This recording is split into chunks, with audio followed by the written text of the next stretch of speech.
गांधी चर्चा कार्यक्रम में इन दिनों आप सुन रहे हैं बापू की आत्मकथा सत्य के प्रयोग का धारावाहिक पाठ।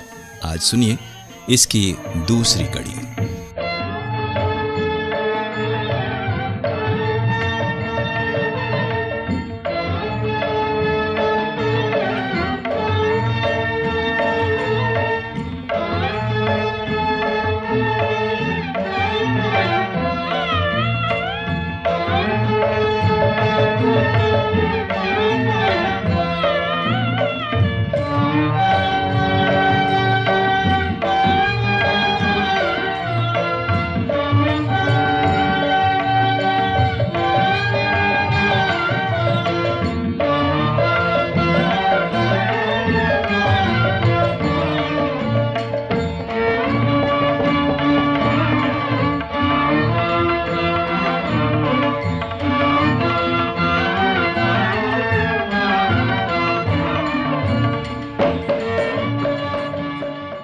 पोरबंदर से पिताजी राजस्थानी कोर्ट के सदस्य बनकर राजकोट गए।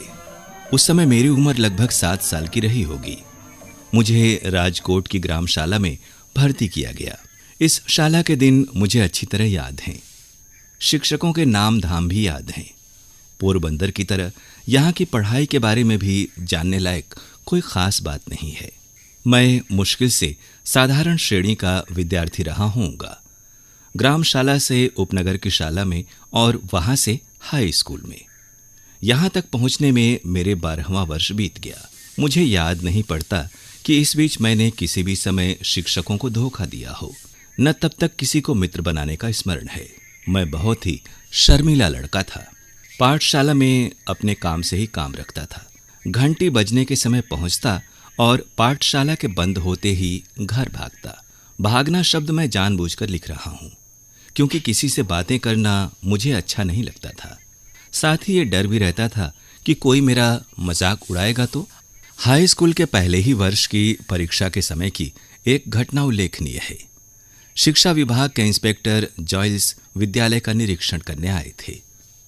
उन्होंने पहली कक्षा के विद्यार्थियों को अंग्रेजी के 5 शब्द लिखाए। उनमें एक शब्द केटल था। मैंने उसके हिज्जे गलत लिखे थे। शिक्षक ने अपने बूट की नोक मारकर मुझे सावधान किया था, लेकिन मैं क्यों सावधान होने लगा, मुझे ये ख्याल ही नहीं हो सका कि शिक्षक मुझे पास वाले लड़के की पट्टी देखकर हिज्जे सुधार लेने को कहते हैं। मैंने ये माना था कि शिक्षक तो ये देख रहे हैं कि हम एक दूसरे की पट्टी में देखकर चोरी न करें। सब लड़कों के 5 शब्द सही निकले और अकेला मैं बेवकूफ ठहरा। शिक्षक ने मुझे बेवकूफ़ी बाद में समझाई, लेकिन मेरे मन पर उनके समझाने का कोई असर न हुआ। मैं दूसरे लड़कों की पट्टी में देखकर चोरी करना कभी नहीं सीख सका। इतने पर भी शिक्षक के प्रति मेरा विनय कभी कम न हुआ। बड़ों के दोष न देखने का गुण मुझ में स्वभाव से ही था। बाद में इन शिक्षक के दूसरे दोष भी मुझे मालूम हुए थे, फिर भी उनके प्रति मेरा आदर तो बना ही रहा। मैं ये जानता था कि बड़ों की आज्ञा का पालन करना चाहिए। वे जो कहें सो करना, उसके काजी न बनना। इसी समय के 2 और प्रसंग मुझे हमेशा याद रहते हैं। साधारणतः पाठशाला की पुस्तकों को छोड़कर और कुछ पढ़ने का शौक मुझे नहीं था। सबक याद करना चाहिए, उलाहना सहा नहीं जाता। शिक्षक को धोखा देना ठीक नहीं, इसलिए मैं पाठ याद करता था, लेकिन मन अलसा जाता। इससे अक्सर सबक कच्चा रह जाता। ऐसी हालत में दूसरी कोई चीज पढ़ने की इच्छा क्यों कर होती। किंतु पिताजी की खरीदी हुई एक पुस्तक पर मेरी दृष्टि पड़ी। नाम था श्रवण पितृभक्ति नाटक। मेरी इच्छा उसे पढ़ने को हुई और मैं उसे बड़े चाव के साथ पढ़ता गया। उन्हीं दिनों शीशे में चित्र दिखाने वाले भी घर घर आते थे। उनके पास मैंने श्रवण का ये दृश्य भी देखा, जिसमें वो अपने माता पिता को कांवर में बैठाकर यात्रा पर ले जाता है। दोनों चीजों का मुझ पर गहरा प्रभाव पड़ा। मन में इच्छा होती थी कि मुझे भी श्रवण के समान बनना चाहिए। श्रवण की मृत्यु पर उसके माता पिता का विलाप मुझे आज भी याद है। उस ललित छंद को मैंने बाजे पर बजाना सीख लिया था। मुझे बाजा सीखने का शौक था और पिताजी ने एक बाजा दिला भी दिया था। उन्हीं दिनों कोई नाटक कंपनी आई थी और उसका नाटक देखने की इजाजत मुझे मिली। हरिश्चंद्र आख्यान था। उस नाटक को देखते हुए मैं थकता न था। उसे बार बार देखने की इच्छा होती थी, लेकिन यूं बार बार जाने कौन देता। पर अपने मन में मैंने उस नाटक को सैकड़ों बार खेला होगा। मुझे हरिश्चंद्र के सपने आते। हरिश्चंद्र की तरह सत्यवादी सब क्यों नहीं होते, ये धुन मेरे भीतर बनी रहती। हरिश्चंद्र पर जैसी विपत्तियां पड़ी, वैसी विपत्तियों को भोगना और सत्य का पालन करना ही वास्तविक सत्य है। मैंने ये मान लिया था कि नाटक में जैसी लिखी हैं वैसी ही विपत्तियां हरिश्चंद्र पर पड़ी होंगी। हरिश्चंद्र के दुख देखकर, उनका स्मरण करके मैं खूब रोया हूं।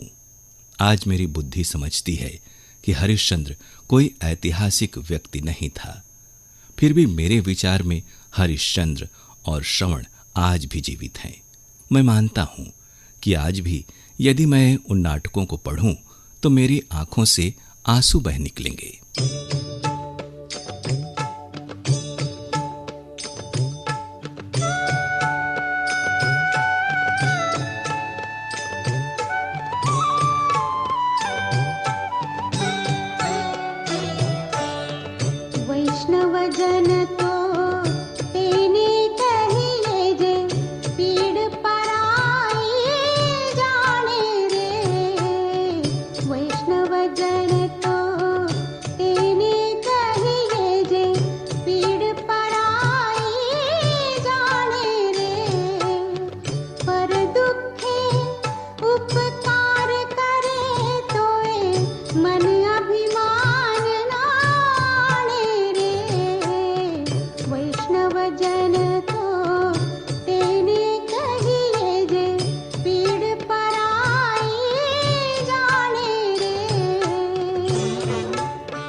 तेने कहिए जे पीड़ पराई जाने